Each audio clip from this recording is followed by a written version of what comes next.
Happy Valentine's day. അപ്പോൾ Valentine's day പ്രണയിക്കുന്നവർക്ക് വേണ്ടി മാത്രമുള്ള ഒരു ദിവസമൊന്നുമല്ല. ഇവിടുത്തെ സ്കൂളിലൊക്കെ ആണെങ്കിലും പ്രീ സ്കൂൾ മുതലേ വാലന്റൈൻസ് ഡേ ഒക്കെ സെലിബ്രേറ്റ് ചെയ്യും. നാട്ടിൽ നമ്മൾ പ്രണയിക്കുന്നവർക്ക് വേണ്ടി മാത്രമുള്ളൊരു ദിവസമായിട്ടാണ് കാണുന്നതെങ്കിൽ ഇവിടെ എൻറ്റയർലി ഡിഫറെൻ്റ് ആണ്. ഇപ്പം സ്കൂളിലാണെങ്കിലും ഞങ്ങൾക്ക് സ്റ്റുഡൻസ് എല്ലാം ഫ്ലവേഴ്സൊക്കെ ടീച്ചേഴ്സിന് കൊണ്ട് തരും. വീട്ടിലാണെങ്കിലും മക്കൾ സ്കൂളിൽ നിന്ന് അമ്മമാർക്ക് ഫ്ലവേഴ്സും കാർഡ്സും എല്ലാം കൊണ്ടുതരും. വാലന്റൈൻസ് ഡേയെ കുറിച്ച് പറയുമ്പോഴത്തേക്ക് സെയിൻറ്റ് വാലന്റൈനെ കുറിച്ചൊന്ന് പറയാം. സെയിൻറ്റ് വാലന്റൈൻ ഒരു ബിഷപ്പായിരുന്നു. ആ സമയത്തുണ്ടായിരുന്ന രാജാവ് സോൾജേഴ്സിനൊന്നും കല്യാണം കഴിക്കാൻ സമ്മതിക്കത്തില്ലായിരുന്നു.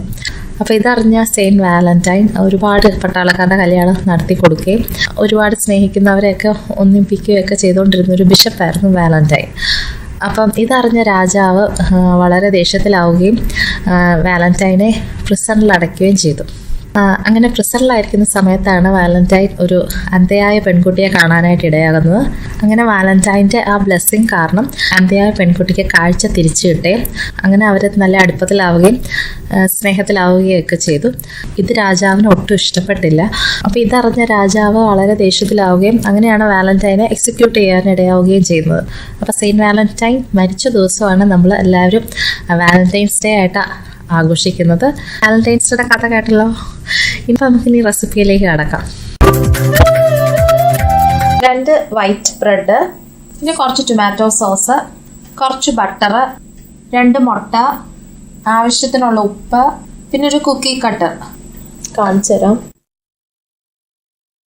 ഏത് ഷേപ്പായാലും കുഴപ്പമൊന്നുമില്ല. ഇപ്പോൾ വാലന്റൈൻസ് ഡേ ഒക്കെ ആയതുകൊണ്ട് ഞാൻ ഹാർട്ട് ഷേപ്പ് എടുത്തതേ ഉള്ളൂ. ഇപ്പോൾ ഈ കുക്കി കട്ടർ വെച്ച് ഞാൻ ഈ ബ്രെഡിനെ ഒന്ന് കട്ട് ചെയ്തെടുക്കാൻ പോവാം. അപ്പോൾ നമ്മളിത് നടുക്കോട്ട് വെച്ച് നല്ലതായിട്ട് അമർത്തണം. നല്ലതായിട്ട് അമർത്തി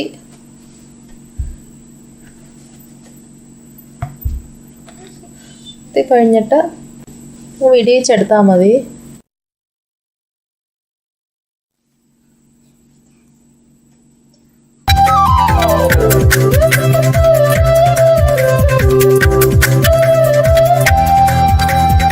ഇപ്പം ഞാൻ പാൻ ചൂടാക്കി.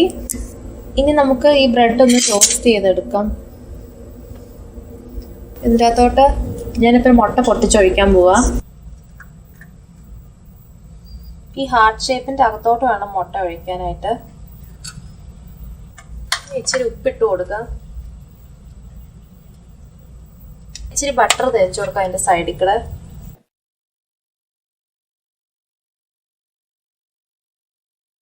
ബട്ടറിൻ്റെ മേളിൽ നമുക്ക് ടൊമാറ്റോ സോസ് തേച്ച് കൊടുക്കാം. അപ്പോൾ ഫ്ലെയിം കുറച്ച് വെക്കണം. തീ കൂട്ടി വെച്ചാൽ പെട്ടെന്ന് അങ്ങ് അടി കരിഞ്ഞു പോവും. അപ്പം നമ്മൾ മുട്ട തിരിച്ചിടുന്നില്ല. അപ്പം ചെറിയ തീ വെച്ച് വേണം വേവിക്കാനായിട്ട്.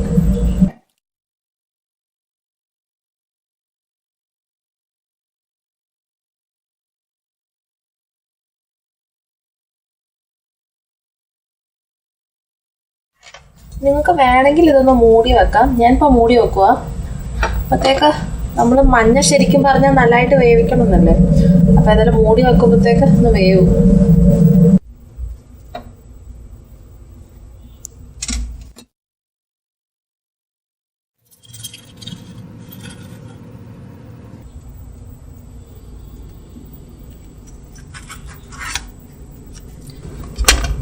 നമ്മൾ ആദ്യമേ മുറിച്ചെടുത്ത ഒരു ഹാർട്ട് ഷേപ്പ് ഉണ്ടല്ലോ, അതിൻ്റെ അകത്തോട്ട് ഞാനിപ്പം ബട്ടറും ടൊമാറ്റോ സോസും കൂടെ ചുമ്മാ തേക്കുക.